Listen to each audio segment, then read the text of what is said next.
পাল চৌমাথায় দুটো ঠেলা বসতো। নীরজ রুমালি রুটি আর চিকেন বিক্রি করত, আর গৌরব কাবাব আর চিকেন স্যুপ বিক্রি করত। নীরজের ঠেলায় ভিড় লেগেই থাকতো, কিন্তু গৌরবের ঠেলায় হাতে গোনা কয়েকজন আসতো।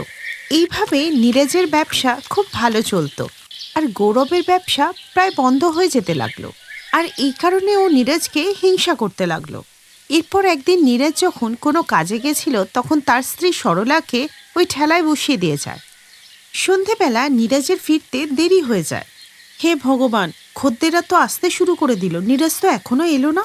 আর ও না এলে আমি তো রুমালি রুটি আর তাওয়া চিকেন তো বিক্রিও করতে পারবো না, কেননা ও তো কোনো কিছু বিক্রি করতে আমাকে বারণ করেছে।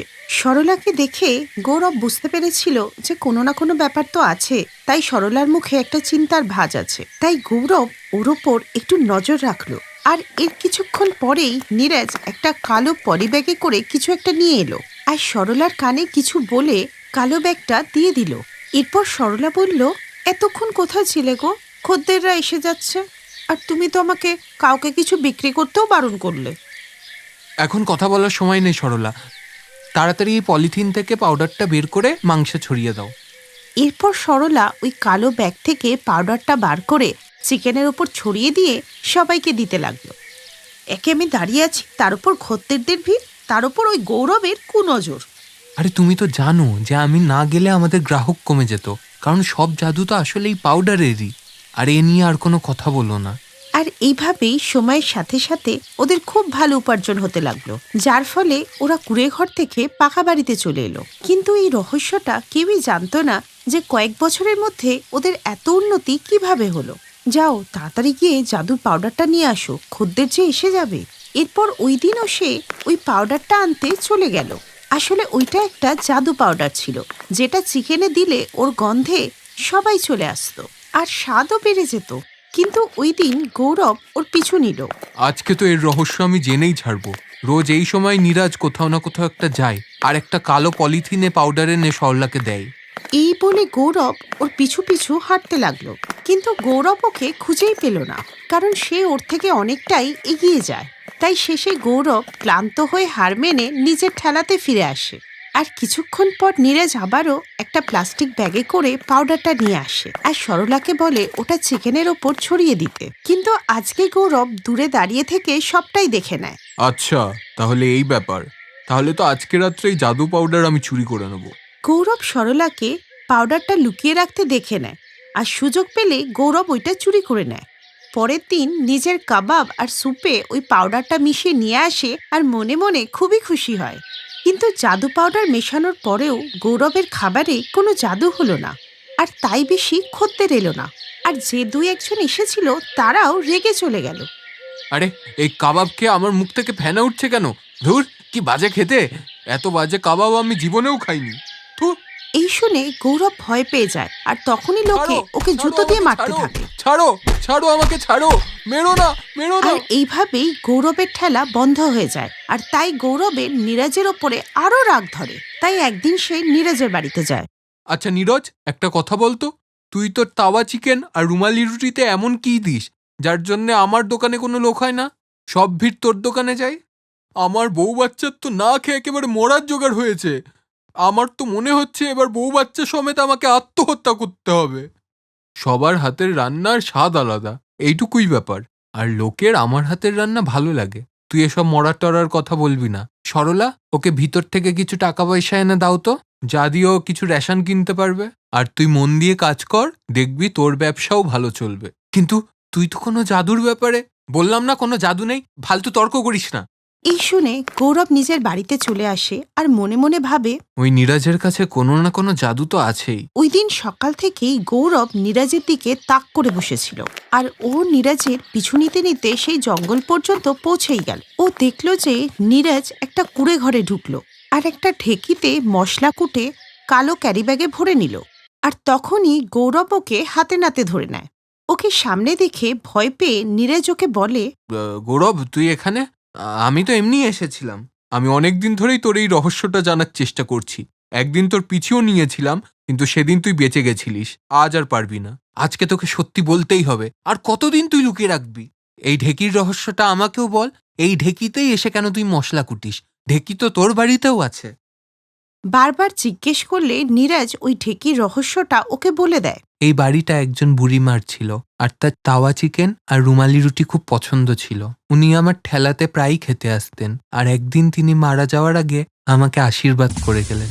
বাবা, তুই আমার বাড়ির ঢেকি থেকে মশলা কুটে এনে তোর খাবারে ছড়িয়ে দিবি, তাহলেই দেখবি তোর ব্যবসা ভালো চলবে। দেখবি তোর ব্যবসা এতটাই ভালো চলবে যে একদিন তোর একটা নিজের দোকান হবে। এই আমার আশীর্বাদ। ব্যাস, এটাই সত্যি কথা ছিল। আমি এখানে রোজ মশলা কুটতে আসি, আর সেই মশলা নিয়ে আমার ঠেলার খাবারে ছড়িয়ে দিই, আর বুড়িমার জাদুতে আমার খাবারের স্বাদ দ্বিগুণ হয়ে যায়। তখনই ওই ঢেকি থেকে বুড়িমার গলা ভেসে এলো, আর উনি বললেন, কিরে গৌরব, তোর কাবাবের স্বাদ বুঝি বাড়েনি? জানিস কেন? আসলে তুই একটা লোভী, আর তার সাথে ১ নম্বরের হাড়কিপ্টে। তাই তুই নিজের কৃতকর্মের ফল ভোগ করছিস। মনে পড়ে তুই কোনোদিনও ক্ষুধার্তকে বিনা পয়সায় খেতে দিসনি, উল্টে ওদের বকাঝকা করে তাড়িয়ে দিয়েছিস। আর একদিন আমিও তোর দোকানে এসেছিলাম, তুই আমাকে বকাঝকা করে তাড়িয়ে দিয়েছিলিস, আর নীরাজ আমাকে চিকেন আর রুমালি রুটি খাইয়েছিল। আর ওই দিনই আমি তোকে অভিশাপ দিয়েছিলাম, আর নীরাজকে আশীর্বাদ। আর তাই তুই পাচ্ছিস তোর কর্মের ফল, আর নীরাজ পাচ্ছে ওর কর্মের ফল। এই বলে বুড়িমার আত্মা চলে গেলেন, আর গৌরব নিজের ভুলটা বুঝতে পারল। আর তাই সে নীরাজের কাছে ক্ষমা চাইল, আর নীরাজ ওকে নিজের দোকানে কাজের জন্য রেখে দিল। ওই দিন থেকে গৌরব ওকে আর হিংসা করল না, আর নীরাজের ব্যবসা আরও ভালো চলতে লাগলো।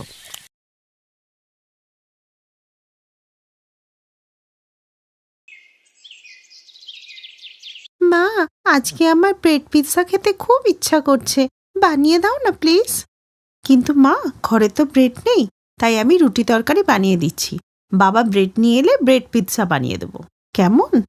আসলে রুহির বাবা মদন একটা ব্রেড ফ্যাক্টরিতে কাজ করত। কিছুদিন পর আজকে আমার রুহিমা ব্রেড দেখলে খুব খুশি হবে। কি মদন দা, খুব খুশি দেখাচ্ছে? হ্যাঁ রে রাজেশ, আজকে অনেকগুলো ব্রেড বেঁচে গেছে, মেয়েটা দেখলে আমার খুব খুশি হবে। এই বলে মদন অনেক ব্রেড নিয়ে বাড়িতে চলে আসে। ব্রেড দেখে রুহি আনন্দে হাসতে লাগলো। দেখো বাবা, কত ব্রেড নিয়ে এসেছে, কি মজা! মা মা, এবার আমাকে ব্রেড পিৎজা বানিয়ে দাও। হ্যাঁ বৌমা, এবার তুমি তাড়াতাড়ি করে আমার নাতনির জন্য ব্রেড পিৎজা বানিয়ে দাও, আর তার সাথে সাথে আমার জন্যও। মা, আজকে তো আমি সবার জন্য রান্না করে দিয়েছি। ব্রেড পিৎজা বানালে কেউ খাবারগুলো খাবে না, তাই কালকে বানিয়ে দেব। না দিদা, তুমি মাকে বলো না এক্ষুনি বানিয়ে দিতে। আচ্ছা বৌমা, আমাদের জন্য বাদ দাও, তুমি ওর জন্য আজকে বানিয়ে দাও, আমরা কাল খেয়ে নেব। হ্যাঁ গো, তুমি এই মেয়েটার জন্যই বানিয়ে দাও। আর এমনিও তো আমাদের কাছে ফ্রিজ নেই যে আমরা রেখে দেব পরের জন্যে। এমনিতেও মেয়েটার খুব ইচ্ছে, তুমি মেয়েটার জন্য বানিয়ে দাও, আমরা পরে খেয়ে নেব কোনো সময়। এরপর রজনী রুহিকে ব্রেড পিৎজা বানিয়ে দিলে ও খেয়ে খুব খুশি হয়। কিন্তু পরের দিন মদন যখন ফ্যাক্টরিতে গিয়ে ওভারটাইম করতে লাগলো, তখন যান্ত্রিক গোলযোগের জন্য ফ্যাক্টরিতে আগুন লেগে যায়, আর ও সমেত আরো ৩ জন মারা যায়। আর অন্যদিকে রজনী বাড়িতে ব্রেড পিৎজা বানাচ্ছিল। আমি ব্রেড পিৎজা বানিয়ে নিয়েছি, এবার ও আসুক, সবাই মিলে বসে একসাথে খাবো, কেমন?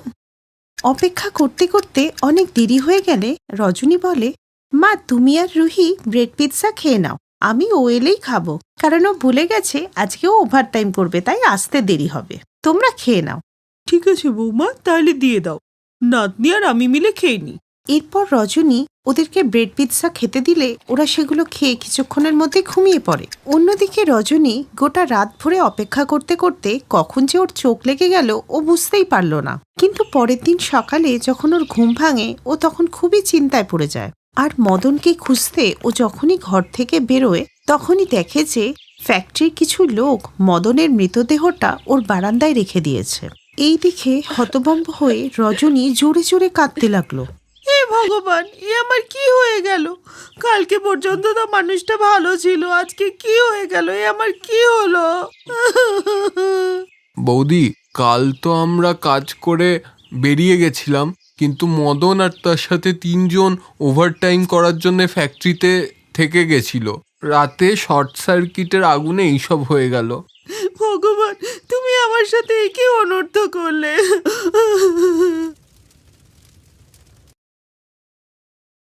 মদন চলে যাওয়ার পর গোটা পরিবারে শোকের ছায়া নেমে আসে। কিন্তু শাশুড়ি সরলা দেবী রজনীকে সাহস জুগিয়ে বলে, এবার থামো বৌমা, আর কত চোখের জল ফেলবে? ও তো চলেই গেছে, আর তুমি যদি সারাদিন এইভাবে না খেয়ে থাকো তাহলে একদিন এমন না হয় যে রুহির মাথা থেকে তার মায়ের হাতটাও না সরে যায়। বৌমা, তুমি এখন ওর মা আর বাবা, তোমাকেই কিছু কাজ করে মেয়েটার ভরণ পোষণ করতে হবে। কিন্তু আমি কি করব মা? বৌমা, তুমি এটা ভুলে যেও না যে তুমি খুব ভালো ব্রেড পিৎজা বানাতে পারো, তাও আবার ওভেন ছাড়া, যেটা গ্রামে কারোর কাছেই নেই। তাই আমার বিশ্বাস যে তুমি এই ব্রেড পিৎজা বিক্রি করেই সংসার চালাতে পারবে। ভেবো না তোমার স্বামী নেই বলে তুমি একা, তোমার শাশুড়ি তোমার সাথে আছে। শাশুড়ির কথা ও ঠিক বলে মনে হলো। এরপর প্রতিবেশী কাকির ফেলে রাখা ঠেলাটা নিয়ে আসে। তারপর ঘরে রাখা পাউরুটি দিয়ে ও ব্রেড পিৎজা বানিয়ে নিয়ে বাজারে গিয়ে বিক্রি করতে থাকে। আসুন আসুন, 40 টাকায় ব্রেড পিৎজা খান, আসুন আসুন। তখনই ওর কাছে একজন গ্রাহক আসে। আরে বাহ, মাত্র 40 টাকায় ব্রেড পিৎজা! আমাকেও দাও তো বোন একটা। আরে তুমি জানো না বোন, আমার ব্রেড পিৎজা কত ভালো লাগে। আমাকে তো আগে ব্রেড পিৎজা খেতে গ্রামের বাইরে যেতে হতো, কিন্তু এখন আমাদের গ্রামেই ব্রেড পিৎজা এসে গেছে। শহরে আর কেন যাব? দাদা, আপনার কথা শুনে মনে হচ্ছে আপনার ব্রেড পিৎজা খুব পছন্দ। আমি আপনাকে নিরাশ হতে দেব না। আমার হাতে ব্রেড পিৎজা খেয়ে আপনি শহরের খাবার ভুলে যাবেন। এই বলেই ওকে ব্রেড পিৎজা দিলে ও তা খেয়ে খুব খুশি হয়ে যায়। এরপর ওই ব্যক্তি গ্রামের সকলের কাছে গিয়ে রজনীর ব্রেড পিৎজার প্রশংসা করলে সবাই তা খেতে ওর কাছে আসে। গ্রামে ব্রেড পিৎজার মতো খাবার পেয়ে সবাই খুব খুশি হয়। আর এই করে রজনীর অনেক উপার্জনও হতে লাগলো। মা, তুমি ঠিকই বলেছিলে, আত্মবিশ্বাস থাকলে সফল হওয়া যায়। এই নাও আমার প্রথম রোজগার। এটা তুমিই রাখো বৌমা, এটা তোমার পরিশ্রমের ফল। এখন সকাল থেকে সন্ধ্যা পর্যন্ত ও ব্রেড পিৎজাই বিক্রি করত। আর এর কদিন পর একদিন ওর দোকানে এক টুরিস্ট এলো। ওয়াও, কি দারুণ খেতে! আমি তো আজ পর্যন্ত এরকম টেস্টি ব্রেড পিৎজা কখনো খাইনি। ধন্যবাদ দাদা। রজনীর ব্রেড পিৎজা এত ফেমাস হয়ে যায় যে সবাই লাইন দিয়ে ব্রেড পিৎজা খেতে আসে। আর এই করে সে নিজের আর্থিক অবস্থা ঠিক করে নেয় আর একটা সর্বসুখ সম্পন্ন বাড়ি নিয়ে নেয়। আর তার সাথে সে গ্রামের মধ্যে একটা দোকান নিয়ে তাতে ব্রেড পিৎজা বিক্রি করতে থাকে। Thanks for watching.